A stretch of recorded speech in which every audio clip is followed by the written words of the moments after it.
오늘은 인생에서 하나님을 만나라는 제목으로 말씀을 증거합니다.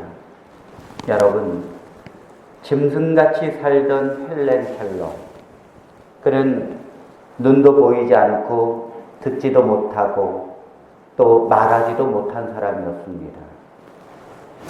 그런 그가 인생의 어둠 가운데 있을 때에 설리반 선생님을 만났습니다. 헬렌 켈러에게 설리반 선생님은 사막의 오아시스였어요.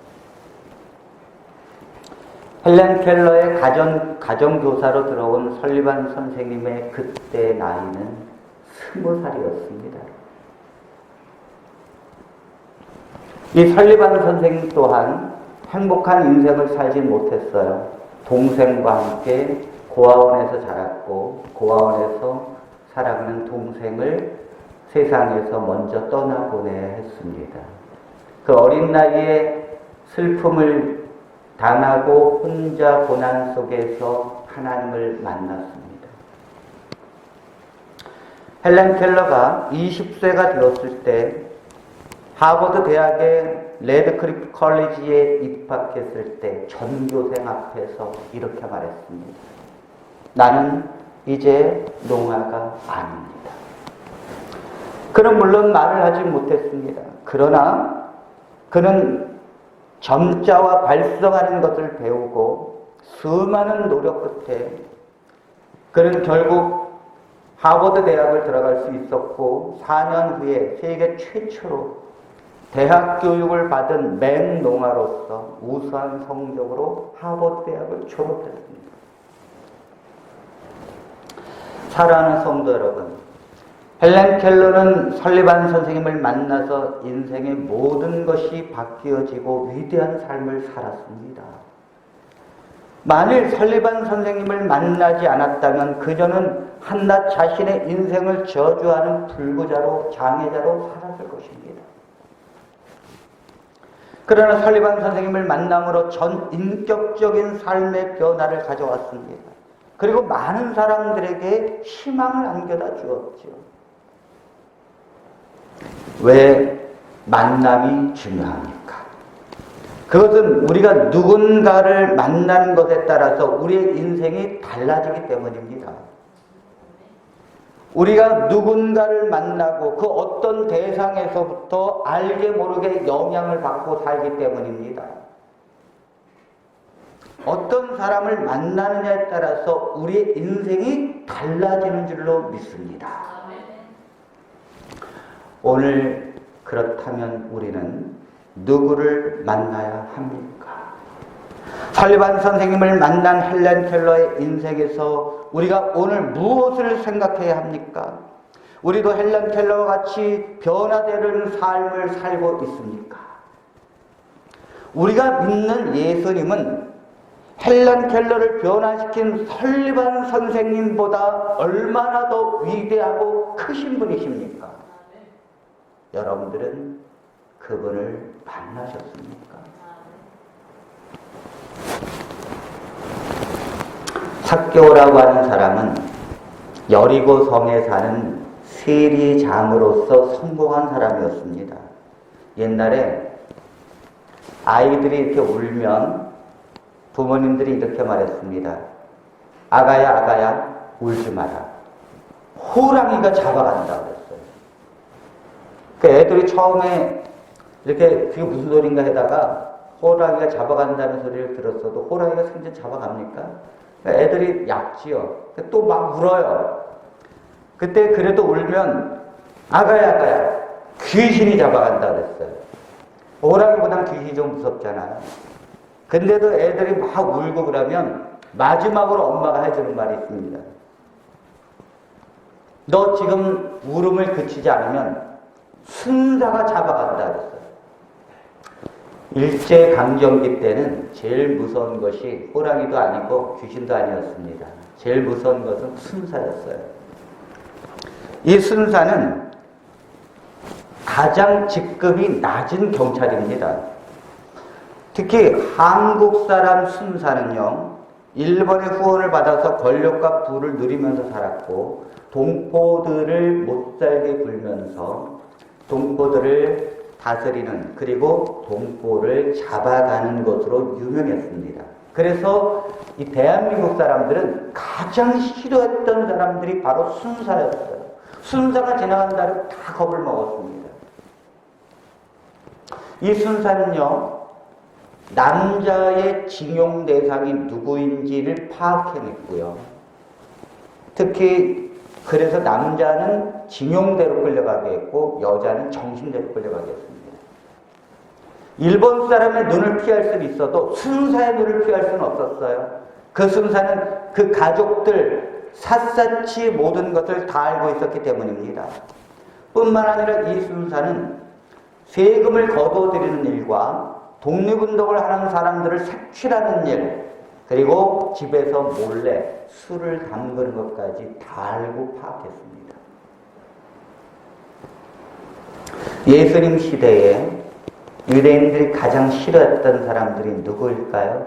그건 바로 순사와 같은 일을 했었던 세리였습니다. 로마의 후원을 받아서 권력과 부를 누리면서 유대인들에게 세금을 착취하고 그래서 매국노와 같은 일을 했었던 사람, 그것이 바로 세리였습니다. 그래서 유대인들은 이 세리, 자기네 동포를 피를 빨아먹고 못살게 굴고 자기의 이익을 위해서 살았던 이 세리들을 향하여 율법에 규정을 했어요. 율법에서 공식적으로 세리들은 죄인이다. 그러므로 이 죄인과 함께 식사하는 것을 율법으로 금했습니다. 그리고 그들과 잠자는 것, 그들과 교제하는 것을 다 금해버렸어요. 성경은 누가복음 19장에 여리고에 삭개오라고 하는 세리장이 있었더라 하면서 시작합니다. 여러분, 그러나 이 세리장인 삭개오는 예수님을 만납니다. 그리고 자기 인생의 변화를 가져옵니다. 예수님께서 여리고로 오셨을 때 삭개오는 예수님을 보기 위해 돌무화과나무 위에 올라갔습니다. 누가복음 19장 1절로 4절은 이렇게 우리에게 말씀합니다. 우리 다 같이 읽어보겠습니다. 예수께서 시작. 예수께서 여리고로 들어가 지나가시더라. 삭개오라 이름하는 자가 있으니 세리장이요 또한 부자라. 그가 예수께서 어떠한 사람인가 하여 보고자 하되 키가 작고 사람이 많아 할 수 없어 앞으로 달려가서 보기 위하여 돌무화과나무에 올라가니 이는 예수께서 그리로 지나가시게 되미로라. 여러분, 부자이면서 세리장으로 살았던 삭개오가 왜 돌무화과나무 위에 올라갔습니까? 단순히 예수님의 얼굴을 보고자 올라갔을까요?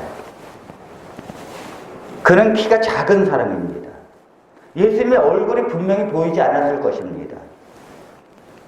그런 그가 나무 위로 올라간 것은 예수님을 간절히 만나보고 싶었기 때문입니다. 이 삭개오는요, 키가 작다라고 말했어요. 유대 나라에 키가 작다라고 하는 표현은 그냥 키가 저처럼 작다라고 말했을 때 쓰는 표현이 아니에요. 그것은 키에 대한 장애가 있다는 말입니다. 그러므로 이 삭개오는 분명히 정상적인 작은 사람이 아니었어요. 누가 봐도 저 사람은 난장이었습니다. 여러분, 사람은 컴플렉스가 있으면 그 컴플렉스에 대한 부담감을 갖게 되기 시작하고 그것을 이겨내기 위해서 사람들은 노력하기 시작합니다. 왜 이 삭개오는 부자가 되었고 왜 이 삭개오는 세리장으로까지 갔을까요? 그런 자기의 인생의 컴플렉스를 가지고 있었던 것을 보면서 다른 사람들로부터 수많은 무시를 당했을 것입니다. 사람들은 참 이상해요. 어떤 부족한 점이 있으면 그걸 감싸주고 그것을 갖다가 덮어주어야 되는데 사람들의 심리는 그렇지 않은가 봐요. 제가 저희 아이들이 초등학교 다닐 때 아이들이 그러더라고요. 우리 아이 반 중에 왕따가 있다고. 제가 아니 누가 왕따가 되느냐 그랬더니 저는 왕따가 잘난 체하고 똑똑한 애가 왕따가 되는 줄 알았어요. 그랬더니 왕따가 되는 애들은 좀 머리도 별로 없고 그 다음에 좀 말도 잘 못하고 좀 어두운 애서 학교 생활을 제대로 못하는 아이가 왕따가 되더라는 거예요. 제가 그래서 우리 아이들에게 제가 절대적으로 교육했습니다. 너희들은 정말 말도 못하고 공부도 잘 못하고 애들하고 잘 어울리지도 못하고 여러 가지 장애가 있는 아이들이 왕따를 당할 때 너희들은 그들의 친구가 되어야 한다. 그리고 그들이 왕따를 당할 때 너희들은 그를 위로하고 아이들로 하여금 왕따를 당하지 않도록 그들에게 너는 노력해야 한다. 여러분 참 안타까운 일 아닙니까? 어떻게 어린 아이들이 장애가 있고 불편한 아이를 도와주고 함께 해줘야 되는데 왜 그들을 왕따를 당하느냐 말이죠. 이것이 세상의 원리예요.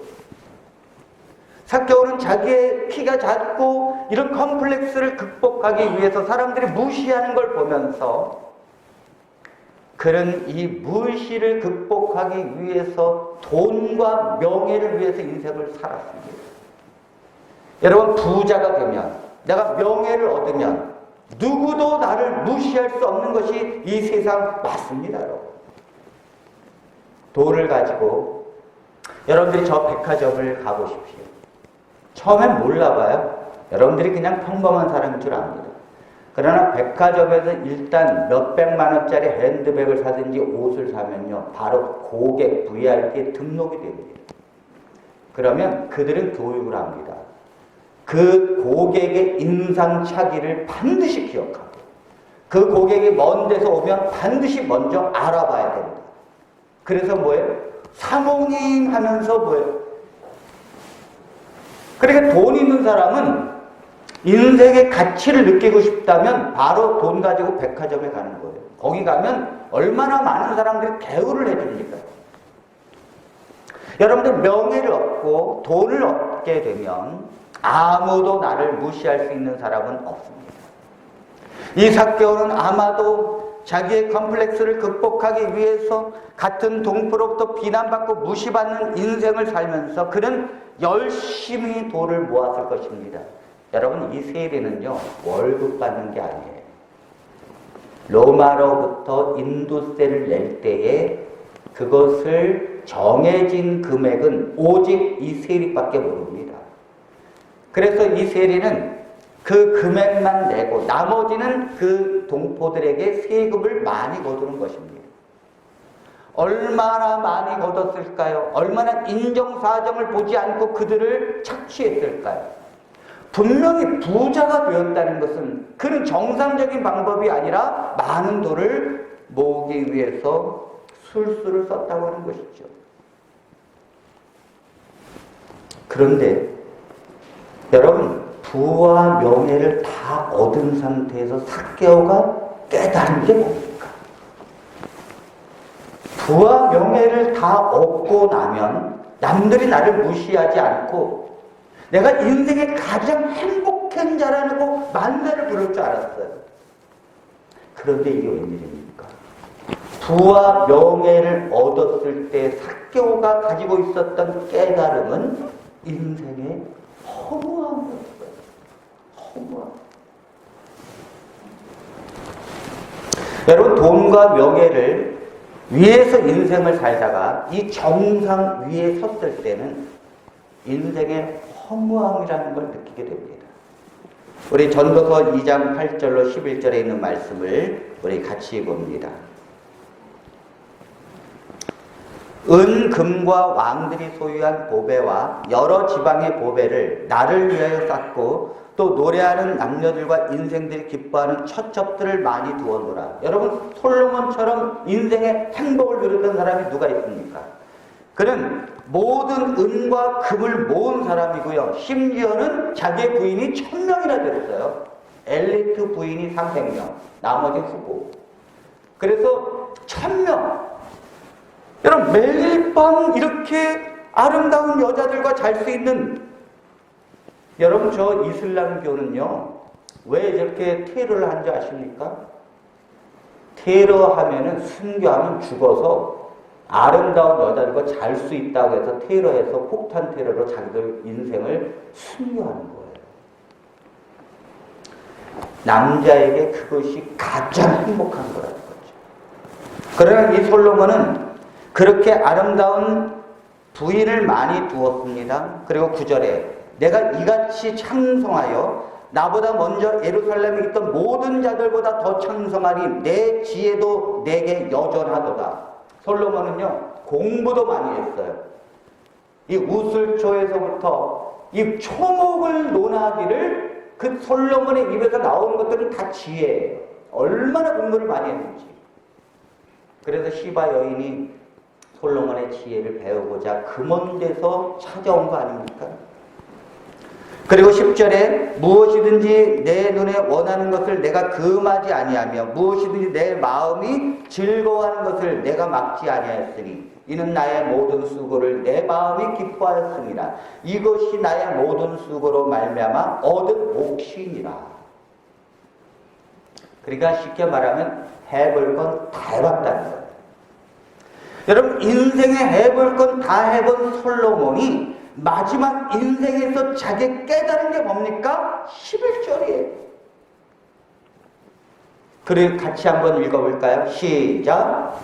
그 후에 내가 생각해 본즉 내 손으로 한 모든 일과 내가 수고한 모든 것이 다 헛되어 바람을 잡는 것이며 해 아래서 무익한 것이로다. 아멘.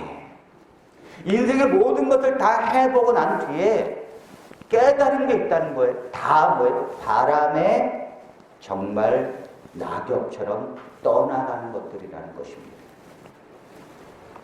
여러분, 우리의 인생에 얼마나 헛된 것을 알아야 합니다. 많은 사람들이 돈을 모으고 성공을 위해서 살아요. 텔레비전을 보십시오. 이렇게 하면 돈을 번다. 그래서 성공시대가 나오고요. 많은 사람들이 이렇게 해서 성공했다라는 걸 보면서 수많은 사람들이 부러워합니다.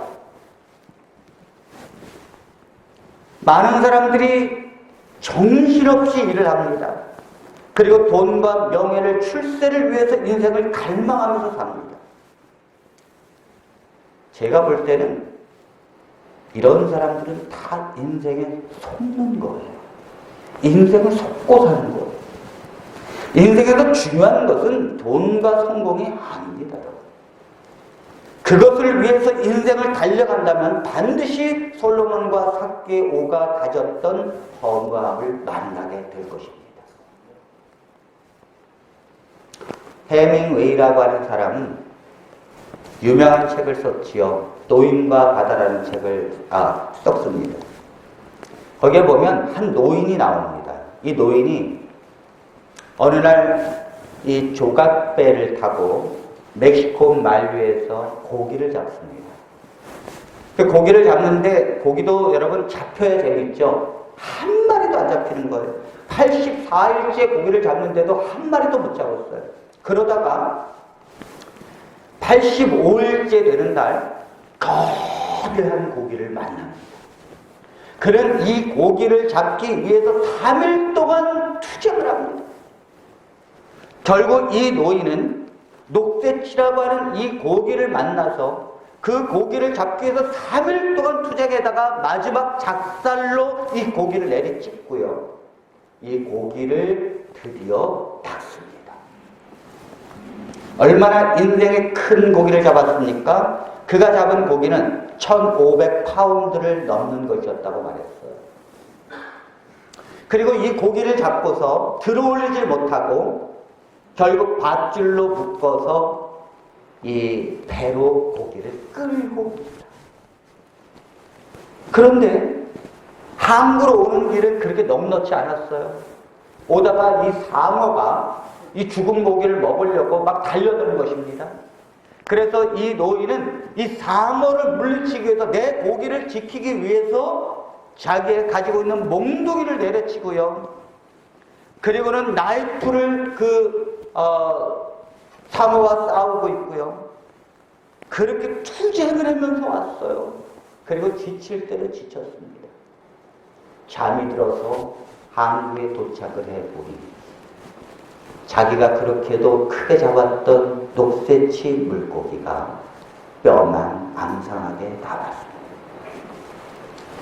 물고기들이 다 이 살을 발라먹어서 항구에 도착해 보니까 뼈밖에 안 남았어요. 해밍웨이가 노인과 바다에서 말하고 싶은 주제가 무엇입니까? 이게 바로 인생이라는 것입니다.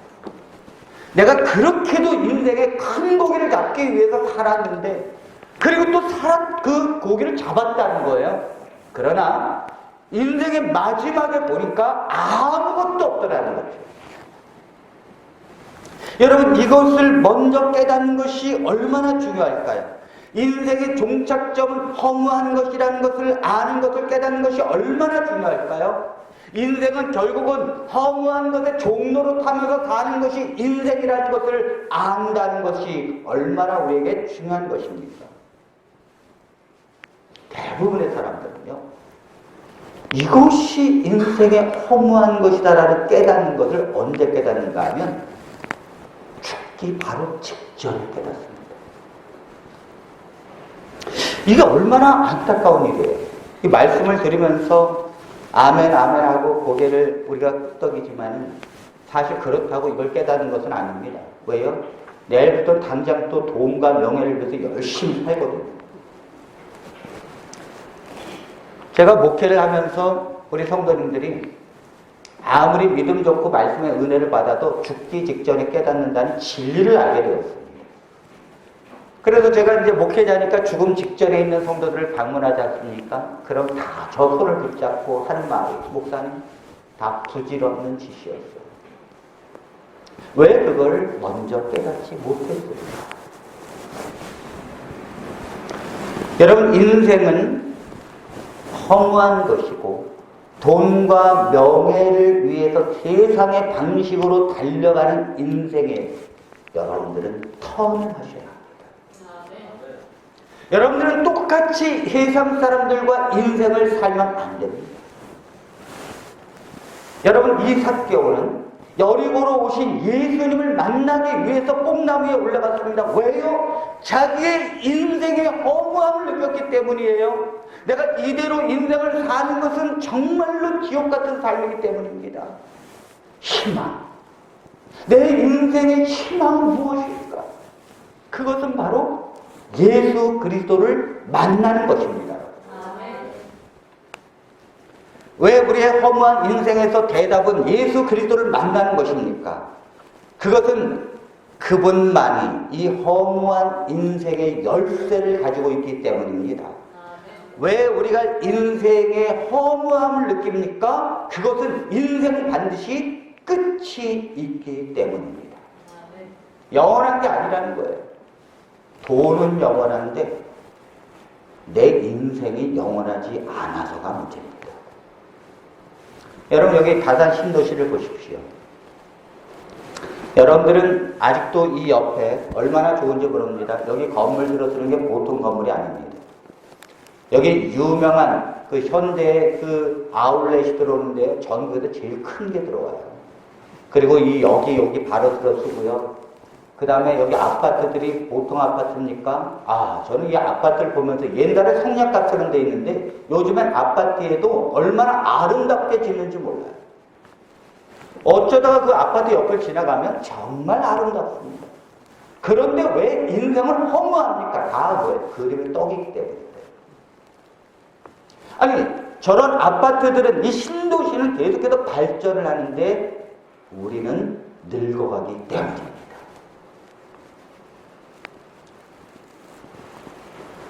내가 늙어가면 저 신도시들도 늙어가야 되는데 저 신도시들은 반대로 가기 때문이에요.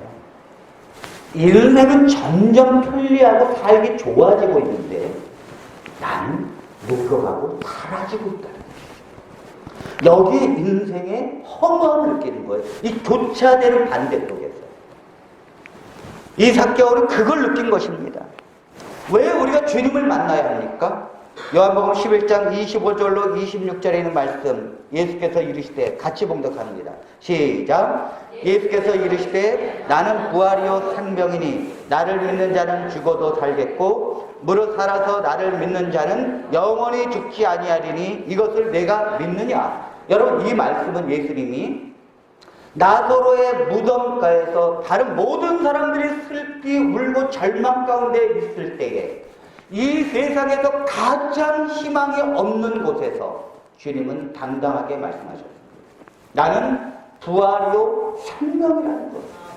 나를 믿는 자는 죽어도 살겠지만 무릇 살아서 나를 믿는 자는 영원히 죽지 아니할 것이다. 아멘. 이것이 예수님이 희망이라는 뜻이에요. 그리고 이 죽은 나사로를 일으켰습니다. 여러분, 죽음의 문제를 해결하신 그 예수님은 인생의 모든 허무함을 한순간의 희망으로 바꿀 수 있는 분이십니다. 아멘입니까? 삭개오는 소문을 들어서 알고 있는 예수 그리스도를 여리고성으로 들어오는 그분을 만나기 위해서 나무 위에 올라갔다는 거예요. 우리도 나무 위로 올라가야 합니다. 여러분이 매일 인생을 그냥 사는 것이 아니라 우리도 이 삭개오처럼 길을 쓰고 나무 위로 올라가는 삶을 살아야 돼요. 삭개오처럼 예수님을 만나기 위해서 무릎을 쓰고 올라가야 합니다.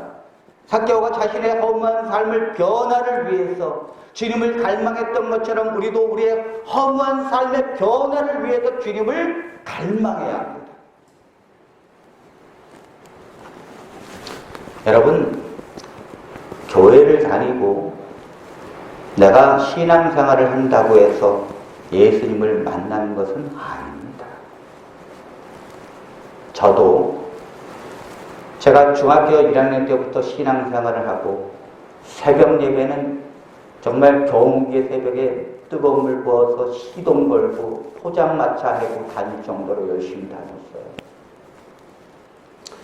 그래도 제 인생에 하나님을 만난 것은 목회한 지 10년 되었습니다. 하나님을 만났을 때와 그 전의 삶은 전혀 다른 것이었어요.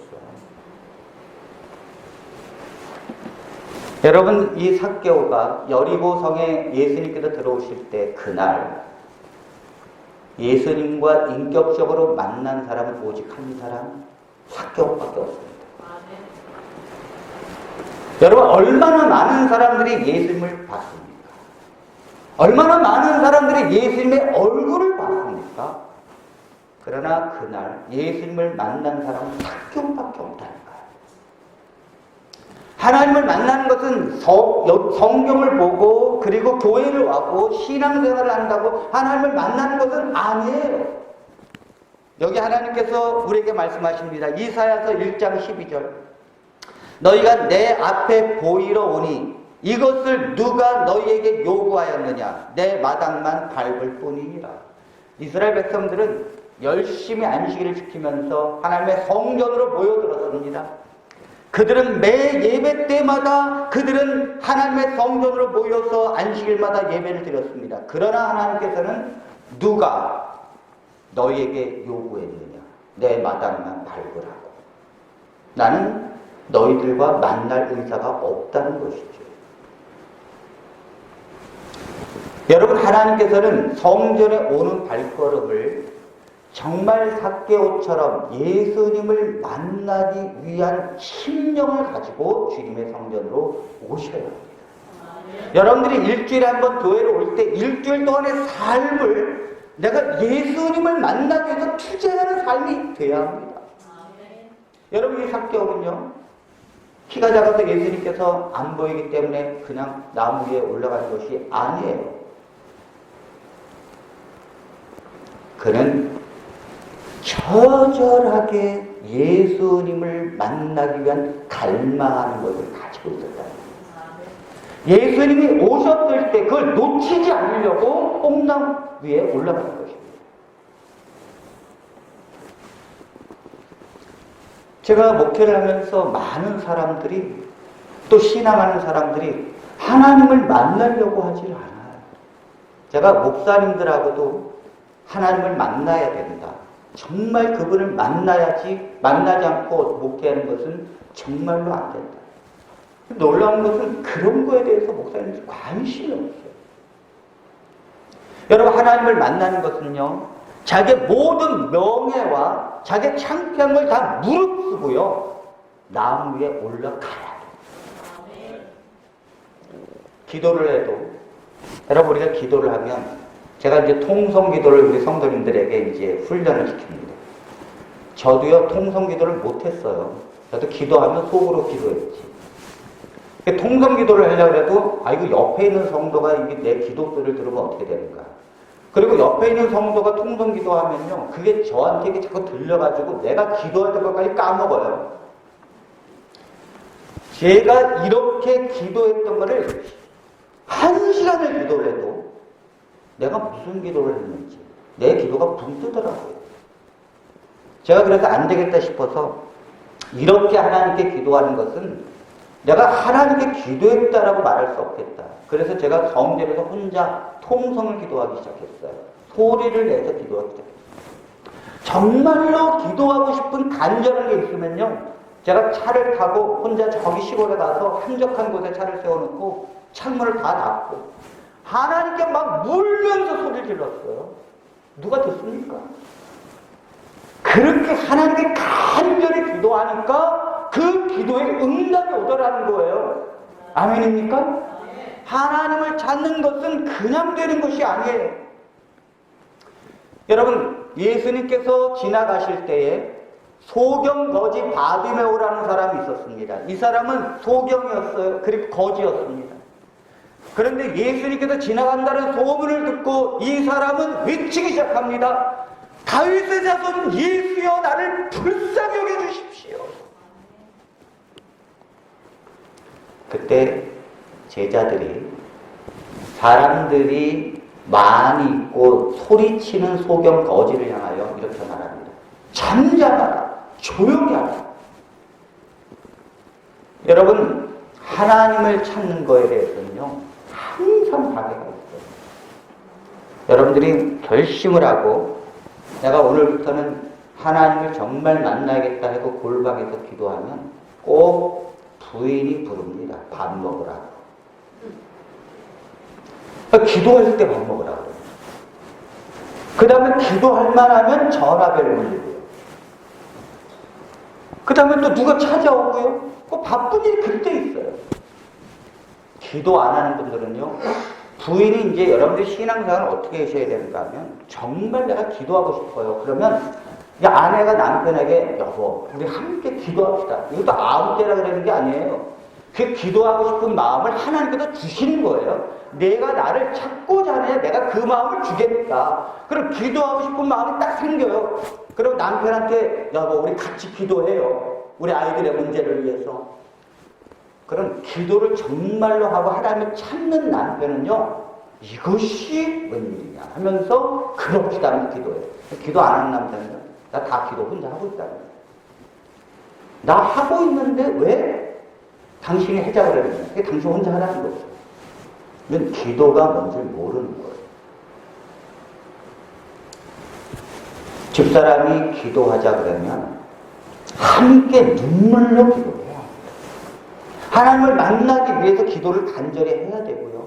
내 자녀의 구원 문제를 위해서 기도를 해야 되고요. 하나님께 매달려야 합니다. 그래서 이 바디메오에게 잠잠하라 하니까 이 바디메오가 더 큰 소리를 향하여 다윗의 자손 예수여, 나를 불쌍히 여겨주십시오. 그때 예수님이 돌아보셨습니다. 하나님은 마음의 중심을 보십니다. 정말 나를 원하는지. 여러분, 예수님께서 여리고 성으로 쭉 들어가시는데 수많은 사람이 있었습니다. 근데 이 삭개오가 어떻게 했는가 하면 이렇게 했습니다. 키가 작아서 예수님이 안 보이니까 이 삭개오가 예수님이 가는 방향을 향하여 옆으로 막 달려갑니다. 여러분, 우리가 쇼트랙죠. 왜? 스케이트. 거기에 보면 우리 한국 사람이 이렇게 추월을 할 때 보면 어떻게 합니까? 이 바깥을 향하여 어느 순간 한 3바퀴나 2바퀴 남겨놓고 이 바깥을 향하여 전력 질주하지 않습니까? 그래서 앞으로 탁 들어오잖아요. 이 삭개오가 예수님께서 가는 방향을 향하여 자신 뒤에 있었어요. 그래서 어쩔 수 없이 이 바깥을 향하여 쏜달같이 예수님 앞으로 달려갔다라고 말합니다. 그리고 예수님께서 오는 방향을 향하여 나무에 올라왔어요. 예수님께서 수많은 군중들과 함께 갔을 때 예수님은 가는 길에서 그 나무 밑에 멈추셨습니다. 왜 멈추셨습니까? 그날 정말로 간절히 심령을 다하여 하나님을 만나고 싶다라고 하는 사람은 삭개오였습니다.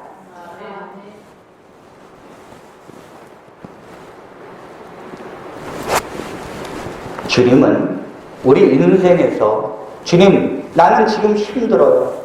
나는 주님을 만나야 합니다. 나는 공허합니다. 나는 정말 하나님에 대한 믿음이 없습니다. 내 인생에서 지금 내 자녀의 문제, 내 삶의 문제, 이걸 하나님께서 나를 통해서 이끌어 주셔야 합니다. 나는 믿음이 없습니다. 하나님을 만나야 합니다. 내게 보여지는 것이 없습니다. 주님이 내 안에 계시다는 이 만남을 내게 허락해 주십시오.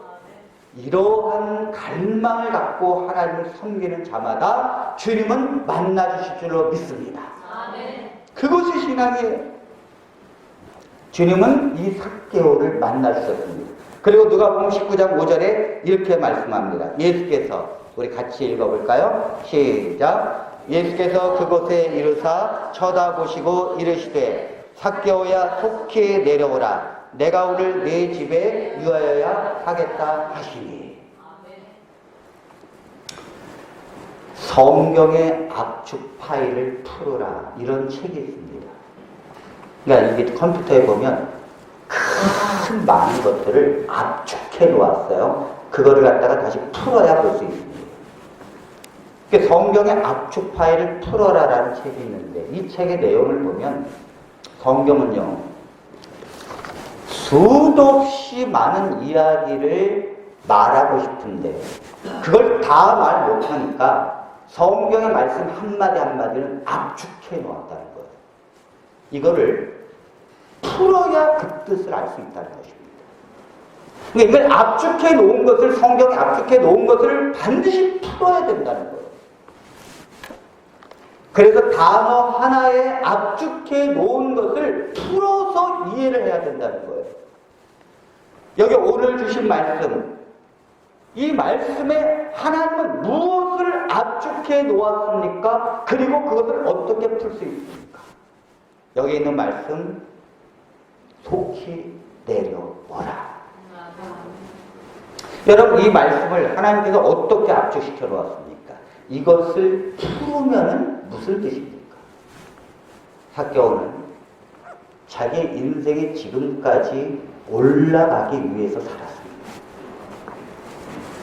내가 돈을 벌기 위해서, 돈을 벌면 부자가 되는 길, 그리고 내가 열심히 성공해서 내가 세리의 장으로 가기 위해서 그는요, 인생에 정말 자기 자신에게는 인색하면서 살았어요. 참 저는요, 제일 불쌍한 사람들이 식당 대박집입니다. 대박집에 가보면 정말 열심히 일합니다. 근데 1년에 몇 번 쉬는가? 여름 휴가 때 딱 3일 쉬더라고요. 야, 정말 인생의 이 성공을 위해서, 돈을 위해서 자기 자신에 대해서 엄청 인색하면서 살더라고요. 저 그거 부럽지 않아요. 이 삭개오는 자기 인생을 올라가는 인생 속에 살았어요. 여러분, 우리가 태어나면서 얼마나 우리는 올라가기 위해서 인생을 삽니까? 나무에 올라갔다는 건 단순한 표현이 아니에요. 그 삭개오가 그의 인생에 지금까지 올라왔다는 걸 설명하는 거예요. 이 아이들이요, 공부를 하는데 참 불행합니다, 요즘 아이들. 저는 어렸을 때 공부라는 걸 거의 해본 적이 없어요. 그냥 초등학교 때 가방 이렇게 딱 던져 놓습니다. 이렇게 가방 갖고 오면 이렇게 마루에다가 탁 던져 놓고 바로 토끼 풀도 들어갑니다. 그래서 우리 누님은 잘 알아요. 토끼. 우리 형이 토끼를 많이 길러가지고 토끼뿔 안 뜯어놓으면 또 막 혼내요. 그래서 토끼뿔 뜯어가면 이 여기가 이렇게 파랗게 물듭니다.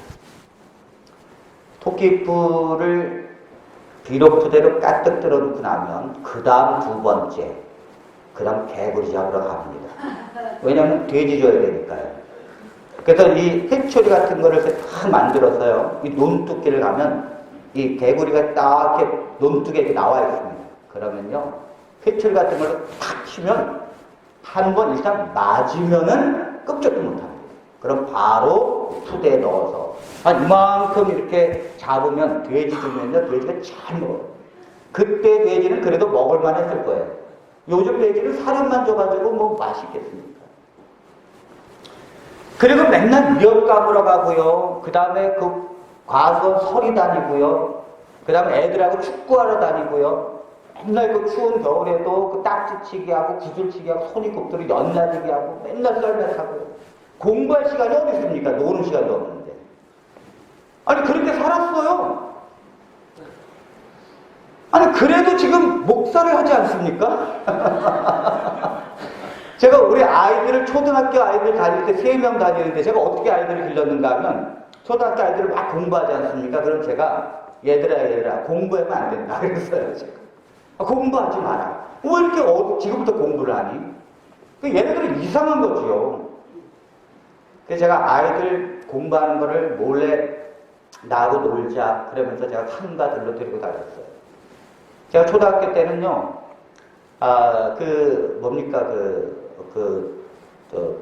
부모가 데리고 이제 여행을 갈 수 있잖아요.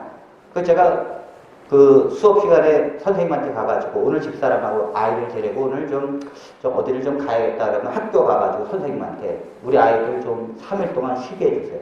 왜 그러냐면 놀게요. 저는요 항상 1년에 몇 번씩 그랬어요. 아이들 공부 안 시키고. 요즘에는 얼마나 이 아이들을 공부시키느냐고 이 어머니들이요. 아이들을 초등학교도 안 들어갔는데 영어 단어 외우고요. 그 초등학교 가는데 숙제도 모자라가지고 엄마가 숙제를 해주고 있어요. 그리고 그걸 또 뒷바라지하기 위해서 엄마들이 다 뭐 아르바이트하면서 다니잖아요. 저 그렇게 안 해도 애들 다 대학 가고 다 삽니다. 하나님의 은혜가 있어요. 요즘에는 다 그 공부를 하고, 그러니까 애들이 왜 공부를 합니까? 인생을 올라가기 위해서 사는 거예요. 한마디 올라가기 위해서. 그 경쟁을 뚫고 올라가기 위해서. 인생을 올라가기 위해서 살아서 나무에 올라가 보니 허무하더라는 거예요. 예수님의 말씀은 속히 내려오라는 거예요. 아멘입니까? 아멘. 내려오라는 거예요. 인생에 올라가기 위해서 살았던 인생을 내려오라는 것입니다. 왜 내려오라고 그럽니까? 하나님은 밑에 계시기 때문입니다. 하나님은 출세한 자가 만나는 것이 아니에요. 하나님은 인생에 돈이 많았을 때 하나님을 만나는 것이 아닙니다. 인생에서 하나님을 만난 사람들은요 다 밑바닥에 떨어졌을 때였어요. 김미진 간사라고 유명한 사람이 있습니다.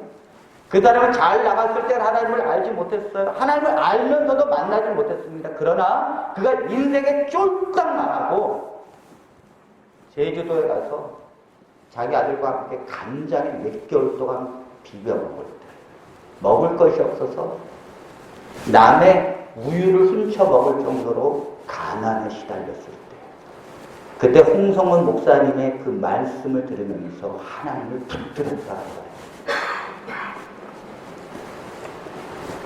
박보영 목사님이 참 제가 좋아하는 목사님이십니다. 여러분들 가능하다면 박보영 목사님 다니는 교회에 가십시오. 저는 박보영 목사님의 그 설교를 들으면서 저는 그분의 신발끈도 맬 사람이 아니라는 걸 알게 됐어요. 그 박보영 목사님이 하나님을 섬기고 살면서 정말로 내가 이런 곳에 있으면 안 되겠다 해서 노숙 생활을 했습니다. 의사였어요. 잘생겼습니다. 그런 그가 왜 노숙자와 삽니까? 그 노숙자하고 인생을 살면서 그들 속에서 그들을 케어하면서 살고 난 뒤에 몇 년 동안 그렇게 살았어요. 그때 어느 날 갑자기 하나님의 음성이 들리더랍니다. 내가 다 보았느니라. 내가 다 보았느니라. 인생에서 가장 하나님을 만났을 때는요, 가장 밑바닥에 내려가 있을 때였어요. 그러니까 하나님은 내려오라는 거예요. 여러분들이 인생에서 계속해서 돈을 위해서 살고요, 인생의 세상의 사람들의 기준 속에서 정신없이 세상을 살다 보면 자꾸 올라가는 거예요. 그 올라가는 인생 속의 허물을 느낀다니까요.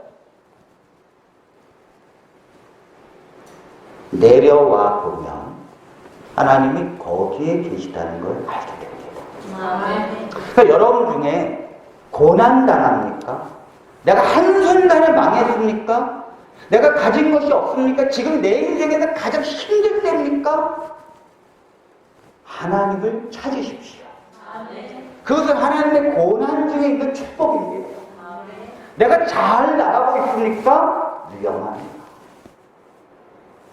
내가 인생에 잘 나가고 있다는 것도 물론 좋습니다. 그럴 때 하나님과 떨어져 있으면 안 됩니다. 철저하게 붙어 있어요.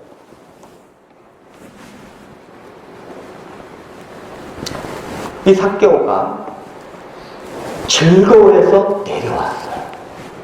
그리고 삭개오가 예수님을 자기네 집으로 모셨습니다.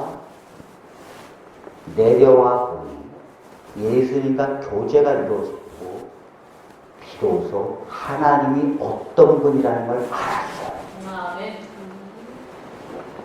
여러분, 이 삭개오의 집에서 삭개오와 예수님과 무슨 대화를 나눴다는 것이 성경에 기록되어 있지 않아요. 참 성경은요, 중요한 것은 기록이 안 돼 있었고, 아니 정말 궁금한 거, 그건 기록이 안 돼 있어요. 근데 그건 왜 기록이 안 돼 있습니까? 그건 하나님을 성령의 능력으로 그것을 꿰뚫어 볼 수 있어야 합니다. 그래야 성경의 비밀이 풀리는 거예요. 하나님을 만나고 하나님과 가까이 하는 자는 성경에 기록되어 있지 않는 것을 알아챌 수 있습니다. 그게 뭡니까? 삭개오가 만난 예수님. 수많은 여리고에 있는 사람들은 그 여리고에서 예수님의 얼굴을 봤는데도 하나님을 만나지 못했습니다. 하나님이 어떤 분인 걸 알지 못했어요. 당연히 하나님이 어떤 분이라는 걸 알지 못했기 때문에 삶의 변화도 일어나지 않아요. 그러나 진정 예수님을 인격적으로 만난 이 삭개오는 하나님이 어떤 분이라는 걸 알았어요. 하나님이 어떤 분이라는 것을 정말 만나고 알게 되면 내 삶에 변화가 일어난다는 사실이에요. 제가 초기에 헬렌 켈러는 설반 선생님을 만나고 짐승같이 살던 인생을 바꿔버렸어요, 완전히. 그런데 왜 그리스도인들은 하나님을 만났는데도 삶의 변화가 일어나지 않습니까? 저는 묻고 싶어요. 정말 하나님을 만나지 않고도 신앙생활을 할 수 있을까? 삭개오가 예수님을 간절히 만나기 원했고 찾았을 때 삭개오가 만난 예수님은 사람 덩어리였다는 걸 알았어요. 다른 사람들은 다 나를 싫어했습니다. 다른 사람들은 다 나를 무시하면서 살았습니다. 그래도 오직 위로받을 수 있는 것은 세리장으로 승진하는 거와 명예를 얻는 거와 돈을 모으는 일이라고 생각했습니다. 다른 사람들은 그 돈 앞에서, 명예 앞에서 무릎을 꿇었으니까요. 그러나 내 모든 거에 상관없이 나를 사랑으로 대해주시는 분은 그리스도였다는 것을 알게 됐어요. 예수님은 나를 만나주셨고 왜 예수님이 이 땅에 오셨는지를 설명해 주었을 것입니다. 예수님은 언제나 세리와 죄인들과 함께 먹고 마셨으니까요. 그들에게 이렇게 말했을까요? 너 그렇게 살다가 심판받을 줄 알아. 네 재산 팔아서 가난한 자들에게 주지 않으면 넌 심판을 면치 못할 거야. 그렇게 말해서 삭개오가 내 재산을 가난한 자들을 위해서 팔고 토색한 자를 위해서 4배를 갚았나요? 성경을 그렇게 이해하면 사랑의 하나님을 이야기할 때 언제나 하나님이 심판 하나님도 됩니다 라고 주장합니다. 하나님은 철저하게 심판의 하나님이십니다.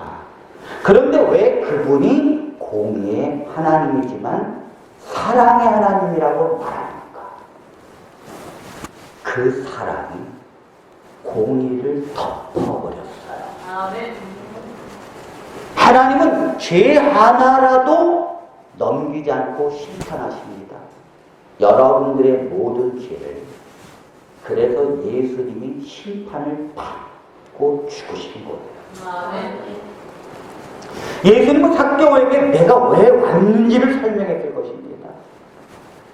너는 수많은 동포의 가난 속에서 탈취했던 죄를 내가 짊어질 것이다. 아멘. 그리고 내가 죽을 것입니다. 예수님, 왜 나 같은 사람을 위해서 당신이 죽습니까? 당신은 하나님이시고 전능자이신데 왜 나 같은 사람을 위해서 당신이 내 죄를 짊어지고 죽는단 말입니까? 그것이 하나님의 사랑입니다. 아멘. 삭개오는 이 엄청난 복음을 알게 되었습니다. 나를 사랑하신 그분, 나를 받아주신 그분, 나를 언제나 변함없이 죽기까지 사랑하신 그분 앞에 자기 인생을 바꿔버립니다. 아멘. 그리고 누가 말하지 않았는데 당장 말합니다. 내 재산을 가난한 자들에게 팔아서 주겠다고. 도색한 자가 있으면 4배를 갚겠다. 자기 재산을 뭐예요? 그렇게도 사랑하면서 올라왔었던 자기의 모든 것을 다 버립니다. 왜 버립니까? 진정한 보석을 만났기 때문입니다. 예수님은 영원하시고 그분은 구원자이시고 생명이신 분이십니다. 그분은 사랑 덩어리였어요. 그 사랑 덩어리가 내 안에 들어오는 순간요, 감당할 길이 없어서 폭포수 같은 눈물이 쏟아져 나오는 거예요. 그래서 예수님을 만난 사람들은 다 엉엉 울어요. 그리고 인생을 다시 살게요. 여러분들이 돈 때문에 걱정하는 거, 이것도 사실은 예수님을 만나지 못한 거예요. 여러분들이 정말 걱정하고 있을 때 기도가 안 되죠? 다 예수님을 만나지 못했기 때문에 그래요. 신앙생활을 하고 있지만 하나님을 만나지 못한 사람. 오늘 주님은 말씀하십니다. 삭개오의 이야기는 먼 나라의 이야기가 아닙니다. 삭개오를 만나주셨던 예수님은 지금도 너를 만나기 위해서 너의 가장 가까이 옆에 있습니다. 여러분들이 힘들고 어려울 때, 돈 때문에 걱정되고 삶에 근심이 있을 때, 내가 정말 어떤 문제로 하나님을 찾고자 할 때 삭개오처럼 나무 위에 올라가는 심정으로 주님을 갈망하고 주님을 찾기를 바랍니다. 그리고 주님을 만나십시오. 그분이 여러분들 앞에서 거대한 전능자라는 것을 알게 될 것입니다. 그 전능자 앞에서 여러분들이 가지고 있는 걱정, 근심이 한낱 아무것도 아니라는 걸 알게 될 거예요. 록펠러라고 하는 사람은 어렸을 때부터 신앙교육을 받았습니다. 그러나 이 사람도 잠시 세상 맛에 정신없이 살았던 사람입니다. 이 사람은 어머니의 신앙심을 잠깐 뒤로 하고 돈을 벌기 위해서 인생을 살았습니다. 그는 33세에 자기 인생의 회사를 설립하고, 그리고 그는 철저하게 돈을 벌기 위한 사업가로 삽니다. 스탠다드 석유 회사를 설립하고 나서 이 오일로 수많은 돈을 긁어 모았어요. 여러분, 돈을 열심히 벌기 위해서 살았던 이 록펠러는 자기의 인생의 표정부터 바뀌어지기 시작해요. 그렇게 어렸을 때 신앙으로 좋았던 얼굴이 돈 때문에 사는 인생으로 바뀌어졌을 때 이 록펠러가 잃어버렸던 것은 웃음이었습니다. 웃음. 그 웃음을 잃어버렸어요. 록펠러가 웃을 때는 단 두 가지 경우에만 웃었습니다.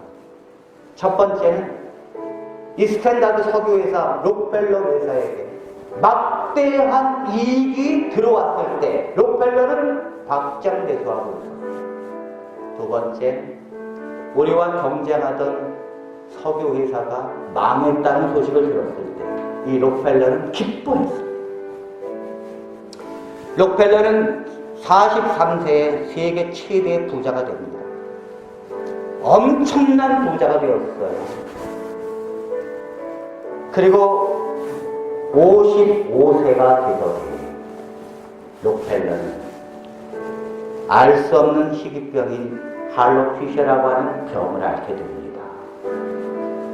그는 그 병을 앓으면서 그는 머리털이 다 빠지기 시작하고 그는 먹지 못하고 결국 그는 쫙 말라갔어요. 정말 뼈만 남은 채 그는 휠체어의 인생을 인탁하고 살게 됩니다. 왜 인생을 잘 나갔을 때 하나님을 찾지 않았을까? 그가 자기가 가지고 있는 이 재산, 그 엄청난 세계 최고의 부가 무슨 의미가 있습니까? 내가 죽어가는 거예요. 이 록펠러는 흉물스럽게 변합니다. 머리털이 다 빠지고 뼈만 남아서 눈알만 탁 보이고 자기 흉물스러운 모습 때문에 집에서는 커튼도 가려버렸어요. 아무도 찾아오지 못하게 막아버렸어요. 그는 병원에서 극도로 치료를 받기 위해서 병원에 갔을 때 그는 병원 한 복도 위에 한 글귀를 봤습니다. 거기에는 사도행전 20장 35절에 쓰여져 있었는데 주는 것이 받는 것보다 복이 있다라고 쓰여져 있었습니다. 주는 것이 받는 것보다 복이 있다. 그 사람들은 많은 복을 받았는데 나는 이때까지 긁어 모으면서 살았더니 내게는 복이 없다는 것을 비로소 알게 되었어요. 그때 갑자기 저쪽에서 막 사람들이 큰 소리가 났습니다.